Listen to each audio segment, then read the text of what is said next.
Pengasih adalah satu badan pertubuhan, bukan kerjaan.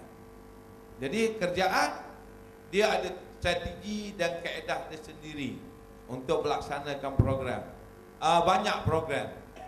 Karena itu pengasih memilih, kerana pengalaman langsung pengasih bersama dengan ibu bapa. Karena itu yang saya kata pada permulaan tadi,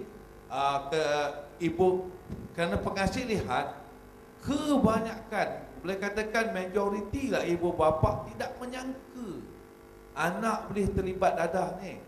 Tak sangka langsung. Kerana itu kita buat kempen kenali anak kita ni, dan panelnya bukan kita nak cakap dadah saja daripada doktor. Tadi saya cukup menarik dan banyak yang saya belajar secara peribadi saya lah. Apa boleh doktor cakap. Saya belajar dekat dengan Dr. Kamsiah cakap tentang peranan ibu bapa ni.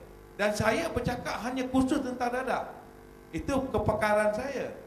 Kerana itu target group dia, kumpulan sasarnya ibu bapa. Okey. Kalau kita kata ke anak kita, kalau kamu hisap dadah jadi tikus, anak kita buka dalam internet, dia dapat tahu salah. Kita bagi maklumat yang tak betul, tak tepat. Anak-anak kita, tuan-tuan dan perempuan, sama ada di bandar, luar bandar, sama ada di mana juga mereka tinggal, mereka ada maklumat. Seorang pakar psikologi berkata, the best method, cara terbaik dengan anak remaja ialah share your experience. It's not teach it to your young adult. Maknanya cara kaedah terbaik bagi tahu anak kita yang remaja ialah berkongsi pengalaman kita. Dan kita dalam folder kita, dalam folder yang kita bagi ni, ada profil-profil ciri-ciri anak-anak yang terlibat dengan dadah. Itu dia. Ya, terima kasih Tuan Haji Yunus. Dan terus saja kita bersama dengan Dr. Muhammad Nawan. Dan ibu bapa ni tidak semestinya anak suka. Tidak semestinya dihormat kita. Sebab dia akan hormat kepada hak dia suka, hak dia snack kecek, hak dia hak boleh rakyat ke dia benda-benda. Saing dia, rakyat-rakyat dia. Sebab itulah kita dengar anak lari daripada rumah, anak tak dengar kata, anak lawa apa. Sebab bagi budak-budak remaja, dia otak dia berbelah bagi. Alik mana kuat tarik ke? Alik itulah benda. Mana dia remaja ni, kita kena anggap dia dewasa. Buat kira cara, tanya pendapat, senyum. Hormat ke dia. Bukan hormat kata 10 ya, 20 ya, tidak. Dia rakyat kita kena dengar. Ya. Cara kita tegur pula, cara kita tegur dia. Cara lemah lembut. Sebab kita dia tak sini malu dia lagi. Noi buat kucalan. Ya. Jadi tentang masa Kanada ni bermacam-macam agensi buat kerja tapi tidak berjaya.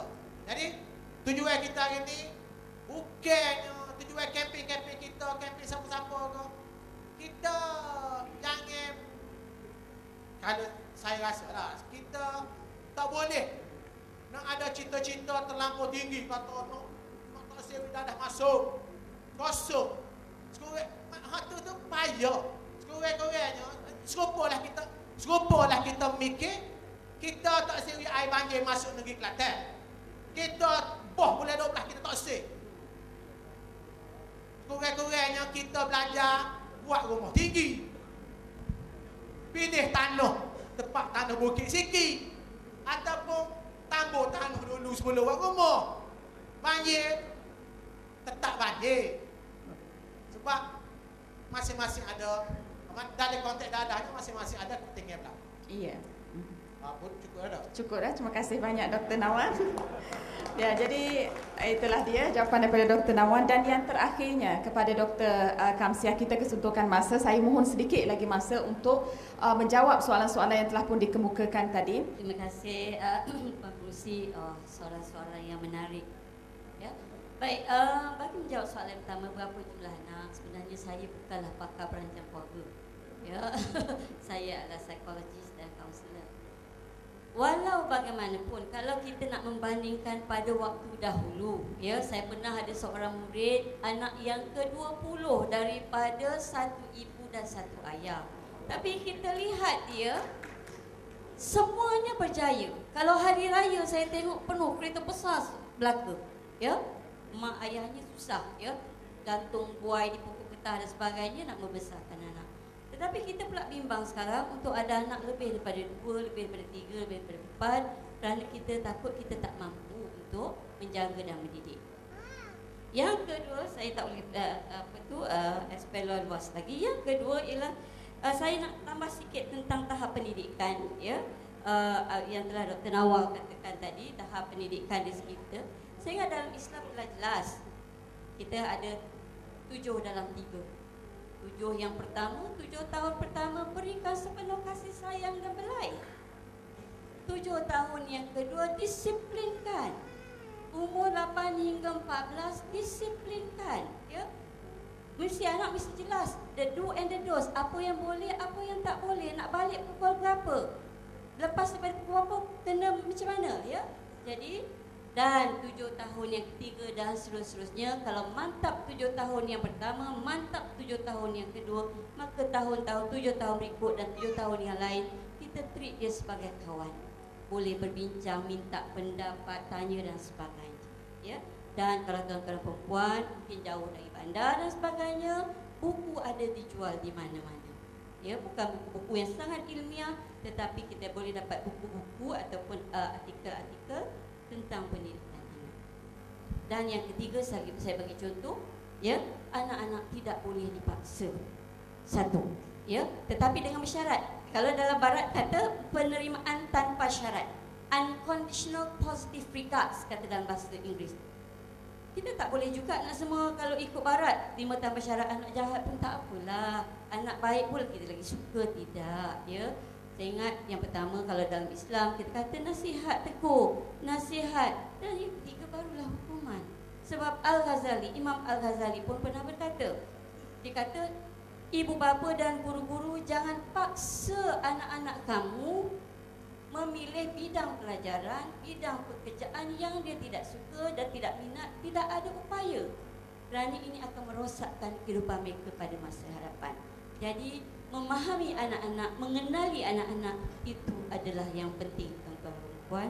Sekian. Ya, terima kasih diucapkan kepada Dr. Kamsiah. Demikianlah itu tadi tuan-tuan dan puan-puan. Kalau boleh saya katakan, kita sudah pun sampai ke penghujung bual bicara kita pada hari inilah, iaitu kenali anak kita. Apapun, sekali lagi kita ingin mengucapkan terima kasih kepada ahli panel kita, Tuan Haji Yunus Pati Muhammad. Terima kasih juga kepada Dr. Muhammad Nawan Hamzah, iaitu Ketua Jabatan Psikiatri dan Kesihatan Mental Hospital Sultanah Zainab II, Hospital Kota Baru. Dan juga yang ketiga ialah Dr. Kamsiah Ismail daripada Lembaga Pembangunan Penduduk dan Keluarga Negara. Untuk itu saya dengan rendah diri memohon maaf di atas segala keterlanjuran silap, ya, sepanjang saya mengendalikan bual bicara kita pada pagi ini. Segala yang baik itu datangnya daripada Allah Subhanahu Wa Taala, dan segala yang buruk dan lemah itu tentunya kerana kekurangan diri saya sendiri. Wabillahi taufiq wal hidayah. Assalamualaikum warahmatullahi wabarakatuh. Saya serahkan kembali kepada juruacara majlis. Silakan.